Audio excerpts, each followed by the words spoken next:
Europe 1, les pieds dans le plat. Tous les jours, 10h30, 12h30. Cyril Hanouna. Selon le règlement de la FIFA, que doivent impérativement faire les arbitres de la Coupe du Monde en se rendant à leur match? Prévenir la fédération à partir de 5 minutes de retard ou utiliser 2 véhicules différents? Utiliser 2 véhicules différents? Eh oui, les arbitres du match doivent se rendre au stade en 2 voitures au cas où l'une d'elles tomberait en panne. C'est fou ça, hein, vous avez vu? Ça c'est des petites choses voilà qu'on savait pas. Aussi. Bah oui, donc c'est ça.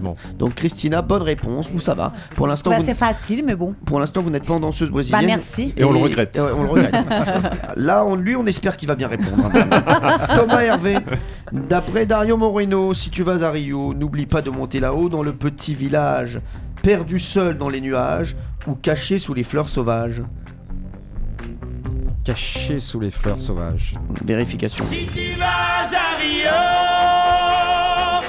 n'oublie pas de monter là-haut, dans un petit village caché sous les fleurs sauvages. Bonne réponse.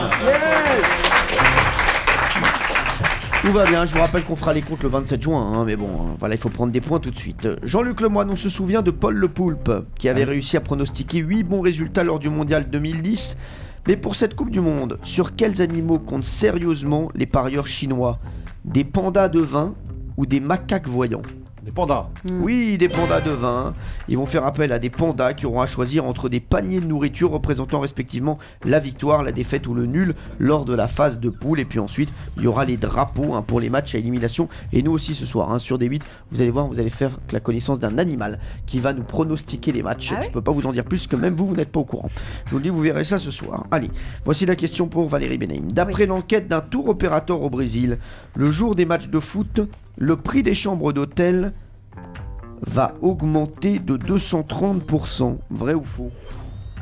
Soir de match de foot? Oui, 230% les chambres d'hôtel au Brésil. Ouais, allez, je vais dire en plus. Oui, les jours de match de la compétition, le prix des chambres d'hôtel va connaître en moyenne 230% d'augmentation. Voilà, exemple à Copacabana. Donc un hôtel sera, par exemple, le prix moyen d'un hôtel sera de 471 € au lieu de 200 habituellement. Pierre Bellemare. Pierre Bellemare, vous faites quelle taille en danseuse brésilienne? Oui.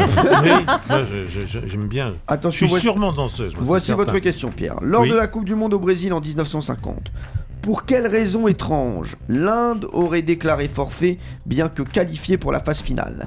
Les joueurs voulaient que tout le monde joue pieds nus ou les joueurs boycottaient les maillots fabriqués en poil de chèvre? Les maillots en poil de chèvre ou les pieds nus? Oui. Je prends les maillots en poil de chèvre, j'en sais rien. Et non, ils voulaient que tout le monde joue pieds nus.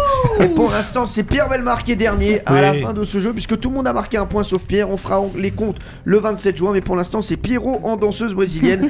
J'ai hâte que ce 27 juin arrive vite. Ah, vous êtes sûr de résultat? On fera les comptes tous les jours. Europe 1, les pieds dans le plat. Tous les jours, 10h30, 12h30. Cyril Hanouna.